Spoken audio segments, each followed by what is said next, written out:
everyone, welcome back to my YouTube channel. My name is Noy from ADDIS University, and also I am a Southern New Hemisphere University Software Engineering student. Today I'm gonna show you how you can solve question number 7, which is the last problem from assignment 6, and it is about the motions of constrained particle, or the motions of the one particle is dependent on the other particle, and we can simply calculate by using the concept of the time derivative of vector. This vector may be acceleration, velocity, or the position, and we can simply calculate the required quantity simply.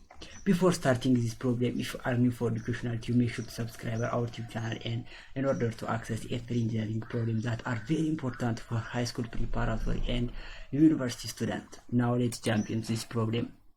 As you can see, the problem says that knowing that the instant shown block A has a velocity of 8 inches per second and the acceleration of 6 inches per second square, both directed downward the incline, determine A the velocity of block B, the accelerations of block B are given here. The velocity and the accelerations of block A, which is 8 inches per second and 6 inches per second square, both directed downward incline in this direction for block A, and we are asked to determine in order to calculate the velocity and the accelerations of block B respectively. In order to do this, first we are given here block velocity of block A 8 meters per second, velocity of block B 6 inches per second, and we are asked to determine the velocity of the acceleration of block B. So in order to do this, first we can write the equation of the total distance, which means here we have the total distance of the cable XA plus XB. Here we have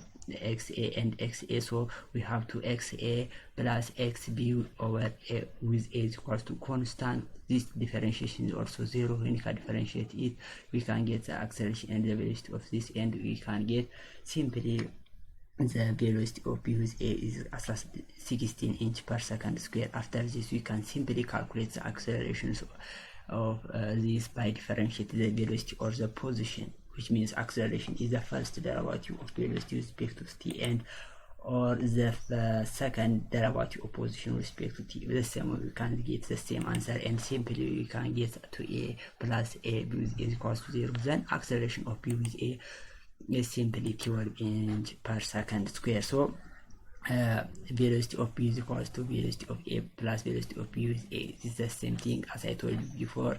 Then VP square is equals to 8 square plus 16 square minus 2 times 8 times 10 16 cos theta. Simply by substituting here cos theta is around 25 degrees. Substitute the given thing here, will get velocity of B is equals to 8.52 inches per second square, and by using side law we will get the angle alpha, which is 14.05. Similarly, by using this concept we will get the acceleration of B, which means this and this equation is corresponding, but here we can use acceleration and velocity. So 6i plus t1 minus cos 50i degree. By substituting the given value here, we'll get acceleration of B, which is 6.480 inches per second square. It is very simple, isn't it? If you have any question, you can put it in a comment section. Next we will do another problem, and if you like this video, make sure to subscribe our YouTube channel and share it for your friends, because these questions are very important, and I will show in a simple and easy method you can calculate this a problem by different method, but the simplest method is this.